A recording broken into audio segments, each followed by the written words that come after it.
আসসালামু আলাইকুম। তো সবাই দেখতে পাচ্ছেন আমার সামনে কিন্তু জেড বরুণ, সবিক্রন এবং এখানে কিন্তু অমৃত রাখা আছে। তো আসলে সবাইকে একটি কথা বলতে চাই যে দেখেন, যাদের শশা গাছে বর্তমানে হলুদ হয়ে নষ্ট হয়ে যাচ্ছে জালি, নতুন শশা গাছ কেবল শশা ধরা পাতা শুরু করছে বা ফল সেটআপ শুরু হচ্ছে, এবং যাদের জমিতে আল মারার সমস্যা রয়েছে, তারা কিন্তু এই তিনটি প্রোডাক্ট একসঙ্গে ব্যবহার করতে পারেন। এই তিনটি প্রোডাক্ট যখন একসঙ্গে আপনারা ব্যবহার করবেন, তখন কিন্তু আপনাদের জমিতে ফলগুলো নষ্ট হবে না, সুন্দর কিন্তু সেটআপ হয়ে যাবে। এবং মাছি পোকা বা আলমরা পোকা, যে ধরনের পোকাগুলো আপনাদের যে শশাগুলোকে আল মেরে নষ্ট করছে, সেই পোকাগুলো কিন্তু নষ্ট হয়ে যাবে। তো দেখেন, এইখানে কিন্তু বেশ কিছু প্রিপারেশন দেওয়া রয়েছে এই অমৃতের মধ্যে কি কি রয়েছে, যার মধ্যে আছে অ্যামাইনো অ্যাসিড, যেটা কিন্তু খুবই খুবই দারুণ একটি রেজাল্ট আপনার শশার গাছের জন্য নিয়ে আসবে। এবং এখানে বরুণ, আপনারা যে কোনো কোম্পানির এই বরুণ ব্যবহার করতে পারেন। এখানে কিন্তু আমি আমার হাতের নাগালে যেটা পেয়েছি সেটাই কিন্তু ব্যবহার করছি। তো আশা করছি সকলে বুঝতে পারছেন যে আপনাদের জমিতে যে ফল সেটআপ হচ্ছে না, ফলের জালিগুলা যে হলুদ হয়ে নষ্ট হয়ে যাচ্ছে, শুকিয়ে যাচ্ছে, এবং আপনাদের যে ফলগুলো বড় হচ্ছে সেগুলো কিন্তু আল মেরে নষ্ট করছে, সেই জন্য কিন্তু এই সবিক্রন রয়েছে। তো আপনারা কিন্তু এই তিনটি প্রোডাক্ট কম্বো একসঙ্গে কিন্তু ব্যবহার করতে পারেন আপনাদের জমিতে। এই মুহূর্তে যাদের গাছের বয়স 50 থেকে 60 দিন এর মধ্যে রয়েছে, তারা কিন্তু এই নতুন শশা এখনও হারভেস্ট করেননি, কিন্তু জালি আসতেছে, এবং জালিগুলা কিন্তু আপনার সেটআপ হতে সমস্যা হচ্ছে বিভিন্ন এই যে এই প্রবলেমের কারণগুলোতে। তো আপনারা কিন্তু এগুলো ব্যবহার করতে পারেন। ব্যবহার করলে কিন্তু আপনাদের জমিতে মোটামুটি সমস্যা দূর হয়ে যাবে। এবং যারা এই ধরনের সমস্যার জন্য আপনাদের শুধুমাত্র যে ফল ছিদ্রকারী পোকা রয়েছে এমন সমস্যা, তারা কিন্তু বায়ার কোম্পানির ভায়াগা রয়েছে, শুধুমাত্র ওইটি ব্যবহার করতে পারেন। তাহলে কিন্তু আপনাদের বাদবাকি যে ওষুধের কথা বললাম সেগুলো কিন্তু আপনি পরবর্তী সময় আলাদাভাবে স্প্রে করতে পারেন। তো দেখা গেল যে আপনারা এই মাত্র একটি স্প্রের মাধ্যমে আপনাদের জমিতে কিন্তু এই সমস্যার সমাধান করে নিতে পারেন। তো চলুন আমরা এখন দেখি যে গুলালে এগুলো কেমন হয়। তো দেখেন, আমি কিন্তু এখানে অমৃত পার লিটারে কিন্তু আমি এখানে 1.5 ml করে নিয়েছি। দেখেন, এই যে অমৃত কিন্তু দানাদার, ঠিক আছে, এটা কিন্তু অনেকটা সময় ধরে আপনাকে গলাতে হবে পানির মধ্যে দিয়ে। তো আমি প্রায় 1 ঘন্টার মতো রেখেছি, যার কারণে কিন্তু আপনি প্যাকেট কাটা দেখাতে পারেননি। তার আগেই কিন্তু আমি এইখানে কিন্তু এগুলো কেটে রেখে দিয়েছি, এবং এটা কিন্তু আমি একটা জারকিনের মধ্যে বা বদনার মধ্যে রেখে কিন্তু আমি এখানে এগুলাকে গুলায় নিচ্ছি। তো দেখেন, এটা হচ্ছে অমৃত এবং বরুণ কিন্তু আমি এর মধ্যে গুলিয়ে নিয়েছি। খুবই সুন্দর কিন্তু এগুলা মিশ্রণ করে নিতে হবে, তারপরেই কিন্তু আপনাকে জমিতে নিয়ে গিয়ে এটা কিন্তু স্প্রে করে দিতে হবে। তো আমি কিন্তু এগুলো আগেই গুলিয়ে নিয়েছি, এবং আমার যে ড্রামের মধ্যে কিন্তু আমি সবিক্রনটা ঢেলে নিয়েছি, এবং এটা কিন্তু আমি মাঠে নিয়ে যাব। মাঠে নিয়ে গিয়ে কিন্তু আপনাদের সামনে কিন্তু আমি এই মিশ্রণটি আর কি আমার জারকিনের মধ্যে ঢেলে দেব।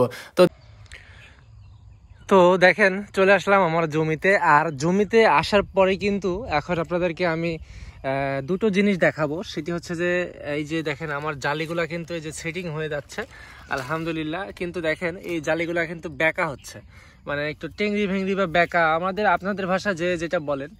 আবার দেখেন, এইখানে দেখেন এই যে দুটো জালি, এটাও কিন্তু সেটিং হচ্ছে।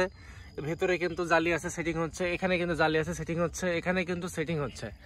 তো সচরাচর দেখেন কি হয়, কি অনেকের জমিতে এই রকম যে জালিগুলা সেটিং হওয়ার সময় ঠিক এই যে এরকম অবস্থায় এই হলুদের যে ফুলগুলো আছে, এই ফুলগুলো কিন্তু মরে যায়, মরে গিয়ে শুকিয়ে গিয়ে মনে করেন যে পুরো জালিটা কিন্তু হলুদ বর্ণ আকার ধারণ করে, এবং তারপরে কিন্তু ওই জালিটা আর বড় হয় না, নষ্ট হয়ে যায়। ঠিক এই যে এরকমভাবে হলুদ ফুলটা নষ্ট হয়ে যায়, শুকায় যায়, পুরো জালিটাও হলুদ হয়ে শুকায় নষ্ট হয়ে যায়।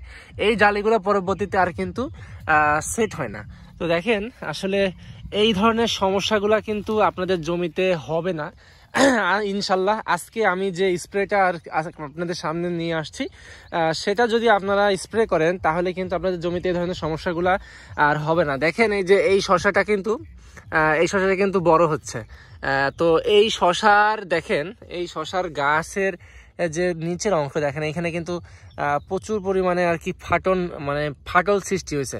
তো আসলে দেখেন, এখানে মাটির একটু সমস্যা আছে।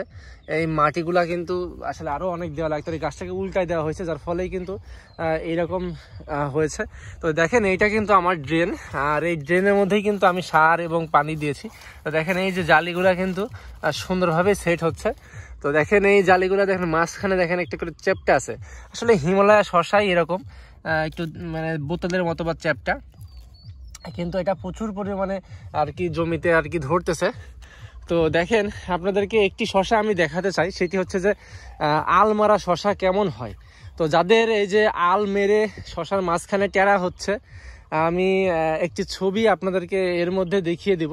তো সেই টেরা হওয়া শশাগুলো আসলে কিভাবে রোধ করবেন, তো দেখেন আমি আর কি বলতে বলতেই দেখেন হয়তোবা আপনাদের সামনে আর কি দেখাতে পারবো কিনা জানি না। এই শশাটা মূলত দেখেন, এই যে এটা কিন্তু আল মারতে পারেনি, এখন পর্যন্ত আল মারতে পারেনি, তবে এইখানে একটা ছোট আল মারছিল, দেখেন এই যে এইখানে। তো এই ধরনের আল মারলে এখানে একটা টেরা হয়। তো এই টেরা হওয়ার ফলে কিন্তু শশাগুলা কিন্তু আপনার বড় হতে পারে না, এই শশাগুলা কিন্তু বড় হতে পারে না। দেখেন এই যে এই শশাটা দেখেন, এই যে দেখেন এইখানে কিন্তু আল মারছে, এই যে আল মারছে। তো এই শশাগুলা কিন্তু নষ্ট হয়ে যাবে। তো যাদের জালি শুকায় যাচ্ছে, হলুদ হয়ে জালিগুলা মারা যাচ্ছে, আর এই যে এরকম আল মারার সমস্যা, তো যাদের শুধুমাত্র মানে শশাতে আল মারতেছে এরকম সমস্যা রয়েছে, তারা বায়ারা কোম্পানির তারা কিন্তু ভায়াগা ব্যবহার করতে পারেন। এবং যাদের শশার জালি লাল হচ্ছে, হলুদ হয়ে নষ্ট হয়ে যাচ্ছে, টিকতেছে না, নতুন জালি আসছে শশার এবং আল মারার সমস্যা রয়েছে, তারা কিন্তু আমার আজকের এই ডোজটা ফলো করতে পারেন। দেখেন আমার কিন্তু দুটো সমস্যা রয়েছে। তো আমি এখানে কিন্তু সবিক্রনটা বাসায় থেকে মিশিয়ে নিয়ে আসছি। এটা আমি 1 মিলি হারে দিয়েছি, যেহেতু আমার 16 লিটারের দাম, 16 লিটারই এখানে দিয়েছি।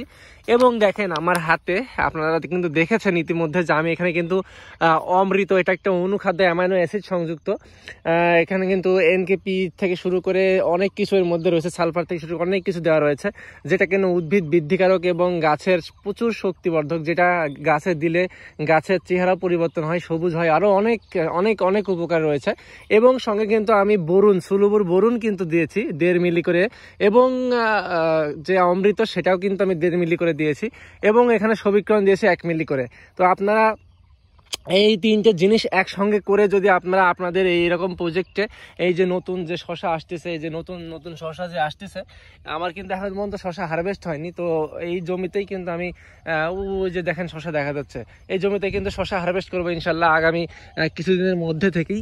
এই যে আমার এই যে শশাগুলা যখন সেটিং হয়ে যাবে, এই যে এই শশাগুলো যখন সেটিং হয়ে যাচ্ছে, এই যে তখন এই শশাগুলাই কিন্তু আমি বাজারে হারভেস্টের জন্য নিয়ে যেতে পারবো। তো আশা করছি সকলে বুঝতে পারছেন। তো যাদের কিন্তু মাছি পোকা বা হচ্ছে আলমারার সমস্যা রয়েছে, শশাতে ট্যাংরা হচ্ছে, ভেঙ্গর হচ্ছে, শশা বড় হচ্ছে না, মানে ভাঁজ হয়ে যাচ্ছে, এবং যাদের হলুদ হয়ে নষ্ট হয়ে যাচ্ছে জালিগুলা, তাদের জন্য কিন্তু একটি সুন্দর সমাধান রয়েছে আজকে আমার এই ভিডিওতে। আপনারা কিন্তু এই সবিক্রন, এই অমৃত প্লাস বরুণ, এই 3টা যখন একসঙ্গে স্প্রে করবেন, আপনাদের জমিতে কিন্তু এই ধরনের সকল সমস্যা আর থাকবে না। এই একটি স্প্রেতেই কিন্তু আপনারা বাজিমাত করতে পারবেন। এবং যদি মনে করেন যে না, এই সমস্যা না, আমার শুধুমাত্র আলমারা সমস্যা রয়েছে, তাহলে কিন্তু আপনারা শুধুমাত্র বায়ার কোম্পানির ভায়াগাটা কিন্তু আপনারা ব্যবহার করতে পারেন। ওটা কিন্তু আরও খুবই মারাত্মক রেজাল্ট। একদিন ইউজ করলে কিন্তু 15 দিনের মতো আপনার জমিতে আর কোনোদিন ভায়াগা মারা লাগবে না। তো সকলেই বুঝতে পারছেন। ভালো থাকবেন, সুস্থ থাকবেন, আমার চ্যানেলটি সবাই সাবস্ক্রাইব করবেন, আর বেল আইকনটি বাজিয়ে রাখবেন এবং শেয়ার করে রাখবেন। আর আপনাদের যদি কোনো পরামর্শের প্রয়োজন পড়ে, অবশ্যই আমার ডিসক্রিপশন বক্সে, এই ভিডিও ডিসক্রিপশন বক্সে হোয়াটসঅ্যাপের লিঙ্ক থাকবে, আপনারা সেখানে জয়েন হবেন এবং সেখানে কিন্তু আমাকে বিভিন্ন প্রশ্ন এবং আপনার জমির কন্ডিশন আমাকে দেখাতে পারবেন। দেখানোর পরেই কিন্তু আপনাকে আমি একটা সাজেস্ট দিতে পারবো। তো সকলে ভালো থাকবেন, সুস্থ থাকবেন, আমার জন্য দোয়া রাখবেন। আসসালামু আলাইকুম।